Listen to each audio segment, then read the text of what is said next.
하나님 말씀 보시겠습니다. 하나님 말씀은 신명기 4장 9절 말씀입니다. 신명기 4장 9절 말씀입니다. 은혜를 주시는 하나님 말씀 봉독해 드리겠습니다. 오직 너는 스스로 삼가며 내 마음을 힘써 지키라. 그리하여 내가 눈으로 본 그 일을 잊어버리지 말라. 내가 생존하는 날 동안에 그 일들이 내 마음에서 떠나지 않도록 조심하라. 너는 그 일들을 내 아들들과 내 손자들에게 알게 하라. 아멘. 할렐루야. 이 시간에는 힘써 기억하라 라는 제목으로 말씀을 전해드리도록 하겠습니다. 여러분, 가정에서 부부싸움을 하게 되면 보통 누가 이깁니까? 부부싸움을 안 해보셔서 잘 모르나요? 부부싸움을 하면 누가 보통 이기죠? 대부분 아내분들이 이기는 것 같아요. 왜 그럴까? 제가 고민을 해봤습니다. 그거는 남자보다도 여자들이 과거에 있었던 일에 대한 기억을 잘하기 때문이다 라고 하는 거죠. 여자분들이 남자보다 머리가 좋아서 그런 건 아니지만 여성분들의 특징인 것 같아요. 희한하게도 여자들은 아주 오래되고 시시콜콜한 일까지 기억을 너무나 잘합니다.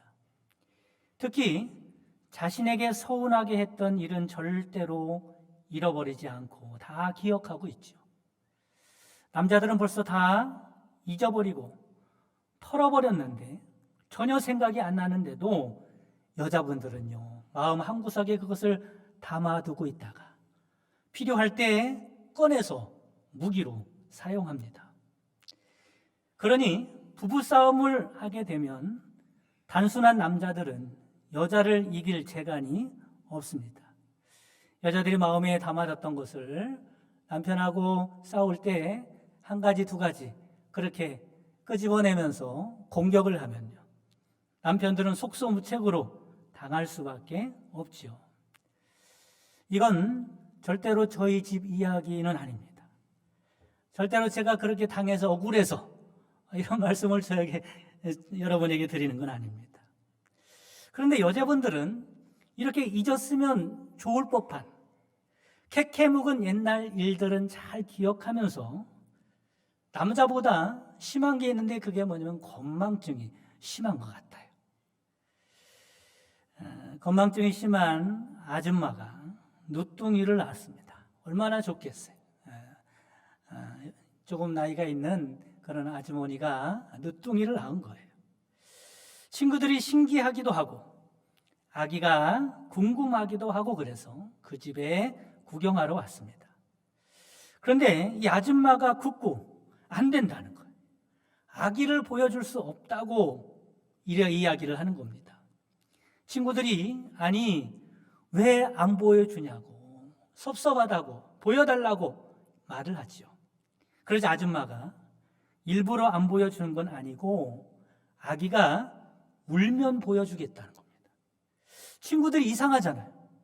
왜 꼭 아기가 울면 보여주겠다는 거냐 말이죠. 지금 보여달라는 거예요. 아줌마는 안 된다 그러고 친구들은 보여달라 그러고 아줌마는 그래도 안 된다 그러고 급기야 아줌마가 답답했는지 이렇게 말을 하는 겁니다.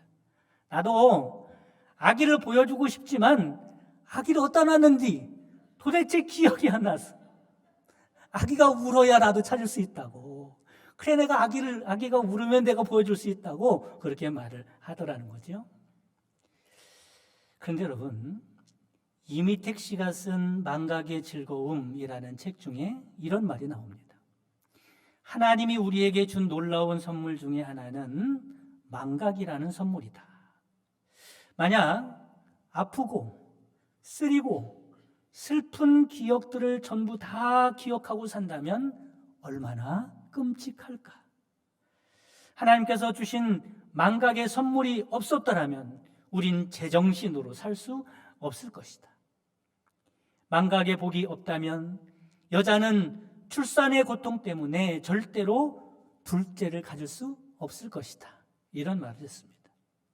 여러분, 그렇습니다. 망각은 필요한 것이고 없어서는 안 되는 하나님의 선물 중에 하나죠. 그러나 오늘 말씀에 보면 망각하지 말라고 말씀합니다. 잊지 말라고 말씀합니다. 꼭 기억하라고 말씀하죠. 그러면 무엇을 기억해야 할까? 우리의 기억은 크게 두 가지로 나누어 볼 수 있습니다. 하나는 파괴적인 기억과 또 하나는 건설적인 기억입니다. 파괴적인 기억은 말 그대로 그 기억 때문에, 그 생각 때문에 인생을 파괴시키는 기억들이 있어요. 그것이 생각이 나면 마음이 아프고 서운하고 힘들고 괴로운 기억입니다. 이런 기억은 빨리 잊고 싶지만 마음에 큰 상처를 준 기억이기 때문에 자꾸 떠오르고 기억이 나지 않습니다. 그 기억 때문에 괴롭고 고통스럽죠. 그 기억이 나의 인생에 나쁜 영향을 주게 됩니다. 이런 파괴적인 기억은 우리 마음 안에 증오심과 죄의식과 두려움과 절망과 슬픔과 우울증 같은 것들을 뿌리내리게 만듭니다. 그리고 이런 파괴적인 기억은 우리의 삶의 불행의 열매를 맺도록 만들지요. 여러분, 우리 믿음의 사람들은 이런 파괴적인 기억들을 떨쳐버려야 할 줄 믿으시기를 바랍니다. 왜 그렇습니까? 우리의 옛사람은 이미 예수님과 함께 십자가에 못 박혀 죽었고 하나님께 사랑받는 새로운 피조물이 되었기 때문에 과거의 상처에 매어 살면 안 됩니다. 고린도서 5장 17절 말씀에 그런즉 누구든지 그리스도 안에 있으면 새로운 피조물이라. 이전 것은 지나갔으니 보라 새 것이 되었도다. 우리가 새로운 피조물이 됐다는 말에 이 새로운 피조물이라는 말은 대단한 말씀입니다. 네가 다시 창조함을 입었느니 그러니 옛 생각에 매여서 슬퍼하며 괴로워하며 살아가서는 안 된다는 겁니다. 이사야서 43장 18절 말씀에도 너희는 이전 일을 기억하지 말며 옛적 일을 생각하지 말라고 말씀합니다. 과거에 실패했던 기억들, 과거의 죄악 속에서 헤맸던 기억들, 나를 아프게 했던 기억들, 절망스러웠던 기억들을 내버리라고 말씀합니다. 왜 그렇습니까? 우리가 이런 어두운 기억 속에서 벗어나지 못하면 결코 평안을 누릴 수 없기 때문에 그렇습니다. 이런 기억에서 벗어나지 못하면 행복한 오늘을 살 수 없기 때문에 그렇습니다. 그뿐입니까? 이런 상태로 내버려 두면 하나님께서 맡겨주신 사명 감당할 수 없습니다. 마음에 상처가 많은 사람들은요, 다른 사람에게 그대로 상처로 남겨주기 때문에 하나님의 사명을 감당하기가 어렵습니다. 그래서 하나님께서 우리에게 명령하십니다. 너희를 괴롭게 하는 파괴적인 기억에서 벗어나라고 명령하십니다. 여러분, 예수님의 이름으로 여러분 안에 있는 파괴적인 기억들을 몰아내시기를 주님의 이름으로 축원합니다. 두 번째, 건설적인 기억이죠. 우리 기억 속에 기억할수록 우리를 기쁘게 하고 행복하게 만들어주는 것이 건설적인 기억입니다. 그 기억만 하면 우리가 용기를 얻고 희망을 얻는 기억입니다. 바로 이런 기억이 건설적인 기억이죠. 이런 건설적인 기억은 우리의 삶을 풍요롭게 만들고 활기차게 만들고 우리를 행복하게 만듭니다. 그러므로 우리는 파괴적인 기억을 잃어버리고 건설적인 기억은 잊지 말고 기억해야 합니다. 그래야 행복한 사람이 될 수 있는 거예요. 물론 잘 안 될 것입니다. 기억이라는 것은 잊고 싶다고 해서 쉽게 잊혀지거나 기억하고 싶다고 해서 계속 기억이 되는 것이 아니기 때문에 그렇습니다. 그래서 오늘 본문 말씀에 보면 뭐라고 말씀하세요? 노력하라는 거예요. 9절 말씀에 보면 오직 너는 스스로 삼가며 내 마음에 힘써 지키라, 힘써 노력하라 말이죠. 잊지 말아야 할 것을 잊지 않도록, 기억해야 할 것을 끝까지 기억하도록 힘쓰라는 겁니다. 특별히 본문 말씀을 보면 잊지 말고 기억해야 할 것이 무엇인가를 말씀하고 있어요. 9절 말씀에 다시 보면 오직 너는 스스로 삼가며 내 마음을 힘써 지키라. 그리하여 내가 눈으로 본 그 일을 잊어버리지 말며 내가 생존하는 날 동안에 그 일들이 내 마음에서 떠나지 않도록 조심하라. 너는 그 일들을 내 아들들과 내 손자들에게 알게 하라. 잊어버리지 않도록 각별히 조심하라. 마음에서 떠나지 않도록 힘쓰라는 거예요. 더 나아가서는 후손들에게도 기억하도록 만들어라고 말씀합니다. 그러면 무엇을 이렇게 잊지 말라고 하실까? 간단하게 말씀을 드리면 본문 내용은 그런 겁니다.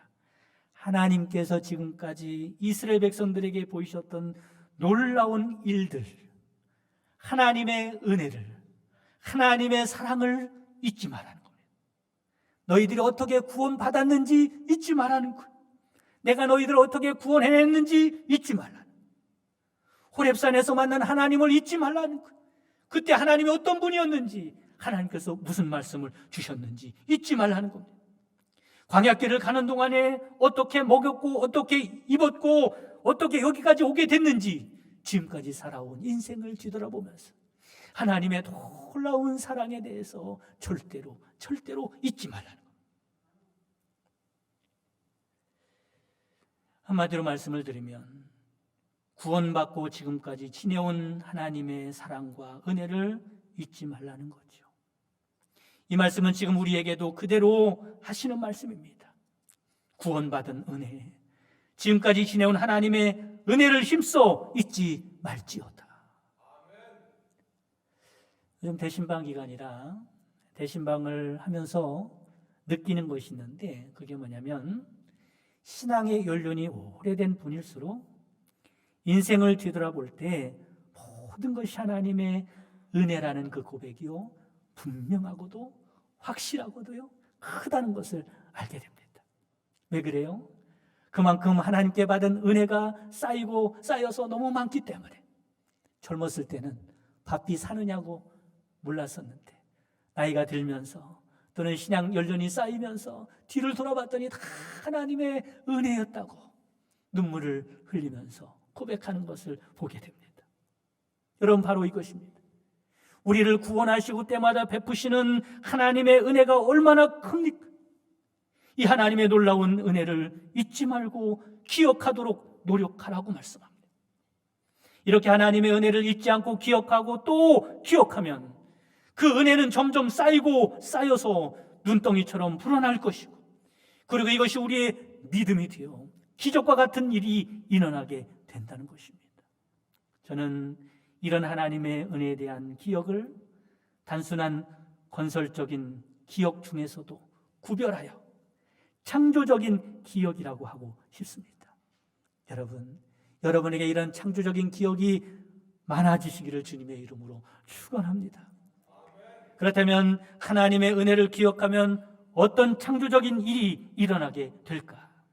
첫째는 하나님의 은혜를 기억하면 담대하게 살아갈 수 있게 됩니다. 하나님의 은혜를 기억하게 되면 담대해집니다. 왜냐하면 하나님이 나의 하나님이라는 사실을 알게 되기 때문에 그렇습니다. 하나님의 놀라운 사실을 깨닫기 때문에 그렇습니다. 그 하나님의 사랑에 확신을 가질 수 있기 때문에 그렇습니다. 나는 하나님이 사랑하는 사람이야.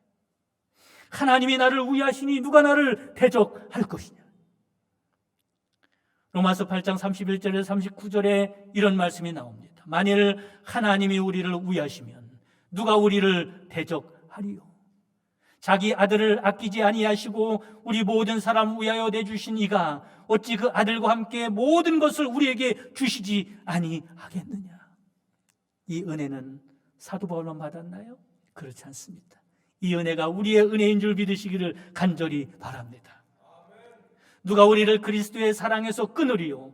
환난이나 권고나 박해나 기근이나 적신이나 위험이나 칼이랴 내가 확신하노니 사망이나 생명이나 천사들이나 권세자들이나 현재일이나 장래일이나 능력이나 높음이나 깊음이나 다른 어떤 피조물이라도 우리를 우리 주 그리스도 예수 안에 있는 하나님의 사랑에서 끊을 수 없으리라. 얼마나 담대합니까? 이처럼 하나님의 사랑을 확신하게 되면 그 어떤 것도 두려울 것이 없습니다. 사랑하는 성도 여러분, 하나님은 여러분을 사랑하십니다. 하나님께서 나를 사랑하지 않으신다면 어찌 독생자를 십자가에 내어 놓으셨겠습니까? 여러분 같으면 사랑하지도 않는 사람에게 그렇게 할 수 있겠습니까? 아무에게나 독생자를 내주시는 것이 아닙니다. 그만큼 우리를 사랑하신다는 증거입니다. 그리고 지금까지 지내온 모든 것이 하나님의 은혜입니다. 자나깨나 주의 손이 항상 살펴주셨고 모든 일을 주 안에서 형통하게 해주셨습니다. 몸도 맘도 연약하나 새 힘받아 지금까지 살아왔습니다. 바라기는 하나님의 은혜를 기억하고 하나님의 사랑에 대한 확신을 가지고 담대하게 살아가는 여러분 되시기를 주님의 이름으로 축원합니다. 두 번째, 하나님의 은혜를 기억하면 말씀에 순종하는 사람이 될 수 있습니다.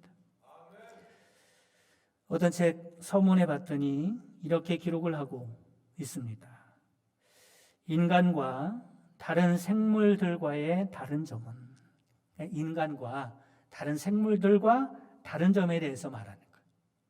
뭐가 다르냐면 죽음을 기억하고 사느냐, 망각하고 사느냐의 차이다. 죽음을 기억하고 살다가 죽음을 맞이하는 것은 죽는 것이고, 죽음을 망각하고 살다가 죽는 것은 그냥 없어지는 것이다. 그래서 이렇게 말할 수 있다. 이 세상에서 죽는 것은 인간밖에 없다. 지구상의 다른 생물들은 죽는 것이 아니고 그냥 사라지는 것뿐이다. 인간만이 오직 죽음으로 죽는 것이다. 그리고 이 죽음을 통해서 인간은 비로소 생물을 넘어선다. 여기서 죽음을 기억한다는 말이 무슨 말일까? 죽음을 기억한다. 내가 언젠가는 죽겠지, 이렇게 그런 죽음을 기억하는 게 아니라 인간이 하는 게 있습니다. 늘 죽음 이후를 기억합니다. 그리고 죽음 이후를 생각하면서 이 세상에 살아갈 때 그 죽음 이후의 삶을 생각하면서 의미 있는 삶을 살아가게 되는 것입니다. 그런데 죽음을 생각하며 살아가는 것은 인간밖에 없지 않습니까? 여러분, 그렇습니다. 인간만이 죽음 이후를 생각할 줄 아는 겁니다. 전도서 3장 11절 말씀은 하나님이 모든 것을 지으시되 때를 따라 아름답게 하셨고 또 사람들에게는, 사람만이, 이런 말이죠, 사람들에게는 영원을 사모하는 마음을 주셨느니라. 사람만이 죽음 이후 영원을 생각할 줄 아는 영적인 존재로 하나님이 만드셨다는 말씀입니다. 그리고 죽음 이후를 생각하면 현재의 삶을 살아갈 때 의미 있는 삶이 된다는 겁니다. 죽음 이유가 없다면 잠깐 살다 마는 인생 어떻게 산들 무슨 의미가 있겠습니까? 하다못해 죽음 이후에 내 이름 석자라도 남기겠다는 생각을 갖고 사는 그런 삶을 살아야 의미가 있지 않겠습니까? 특별히 우리 하나님의 사람들은 죽음과 함께 하나님 앞에 서야 함을 기억하시기를 바랍니다. 그래서 구원의 은총을 기억하라, 구원의 은혜를 기억하라는 말씀 속에는 이 땅의 삶이 전부가 아니라는 의미가 포함되어 있는 것입니다. 오히려 이 세상의 삶은 잠깐입니다. 중요한 것은 죽음 이후죠. 그러므로 오늘은 저 하나님 나라 들어갈 준비를 하고 살아가는 날입니다. 여기에 우리의 삶에 의미가 있다는 사실을 깨달으시기를 바랍니다. 우리가 이 사실을 기억할 때 뭐가 떠오르게 됩니까? 하나님의 말씀에 떠오르게 됩니다. 그 말씀대로 살 수 있게 됩니다. 우리는 이 세상 원리로 이 세상의 가치를 쫓아 살아가는 사람들이 아닙니다. 하나님의 말씀대로 영원한 가치를 위해서 살아가는 사람들입니다. 우리가 이 사실을 잊게 될 때 우리는 세상 사람들과 다름없는 삶을 살 수밖에 없겠지요. 여러분, 누가 말씀에 순종하며 살게 됩니까? 하나님의 구원의 은혜를 기억하는 사람들이 하나님의 말씀에 순종하며 살아갈 수 있게 되는 것입니다. 세 번째, 하나님의 은혜를 기억하면 사명자로 살 수 있게 됩니다. 요한복음 21장에 보면 부활하신 예수님께서 베드로를 찾아오셨습니다. 왜냐하면 내 양을 먹이라고 하는 사명을 맡기기 위해서 예수님께서 베드로를 찾아오신 거예요. 이 장면에서 주님께서 베드로에게 사명을 맡기기 전에 확인하시는 것이 있었습니다. 무엇을 확인하셨습니까? 내가 나를 사랑하느냐. 주님께 대한 그 사랑을 확인하셨던 거죠. 그것도 3번이나 확인을 하십니다. 여러분, 왜 그런지 아십니까? 주님을 사랑하지 않고는 사명자로 세움받을 수 없기 때문에 그렇습니다. 주님을 향한 사랑이 없이는 사명자로 감당할 수 없기 때문에 그렇습니다. 그렇다면 누가 하나님을 사랑하게 될까?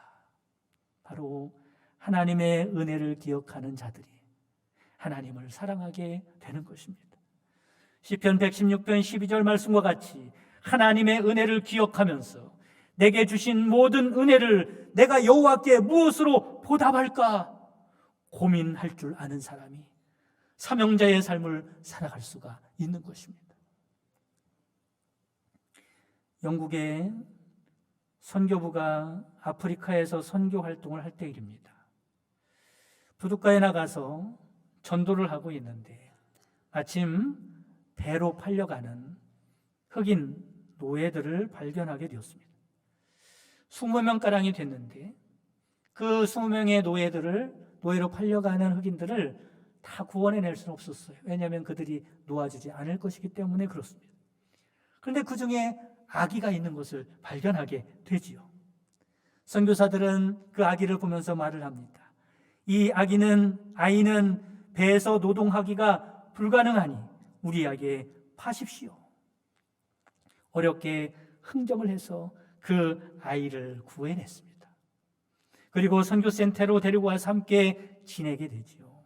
그런데 3개월이 지난 후부터 이 아이가 밤마다 하나님께 기도를 하는 거예요. 믿음이 있었던 아이인 겁니다. 이 모습을 보고 선교부에서 아이를 영국에 보내서 신학 공부를 시키기로 했어요. 어려움을 무릅쓰고 그는 신학대학교까지 잘 마쳤습니다. 그리고 목사 안수를 받고 목회할 곳을 결정할 시기가 되었습니다. 그는 하나님께 기도를 합니다. 하나님, 어디 가서 내가 목회를 해야 하겠습니까? 하나님 앞에 간절히 작정하고 기도를 합니다.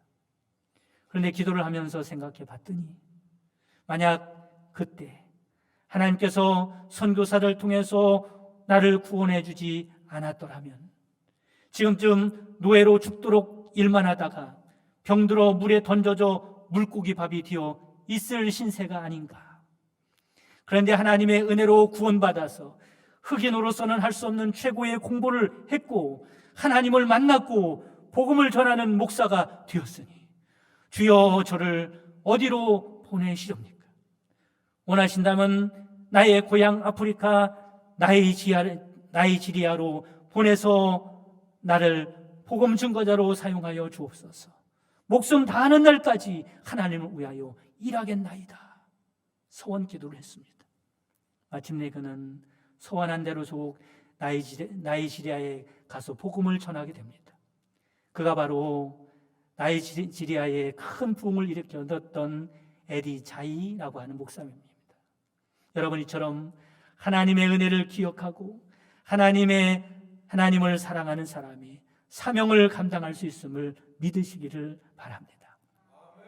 사랑하는 성도 여러분, 하나님의 은혜에 대한 기억, 특별히 구원의 은총에 대한 기억은 우리를 담대하게 살게 해주고 말씀에 순종하며 살게 해주고 사명자로 살게 해주는 창조적인 역사를 일으킵니다. 바라기는 항상 하나님의 은혜를 잊지 않고 기억하는 여러분 되셔서 여러분의 인생에 하나님의 창조적인 역사가 일어나는 복이 있기를 주님의 이름으로 축원합니다. 지금은 우리 주 예수 그리스도의 구속의 은총과 하나님의 크신 사랑하심과 성령님의 내주교통 충만 역사하심이 하나님의 크신 은혜를 기억하며 담대하게 말씀대로 사명자로 살기 원하는 모든 성도들 머리머리 위에와 그 가정과 사랑하는 자손들과 그 손으로 하는 모든 생업 위에 지금부터 영까지 함께 계시기를 주님의 이름으로 축원하옵나이다. 아멘.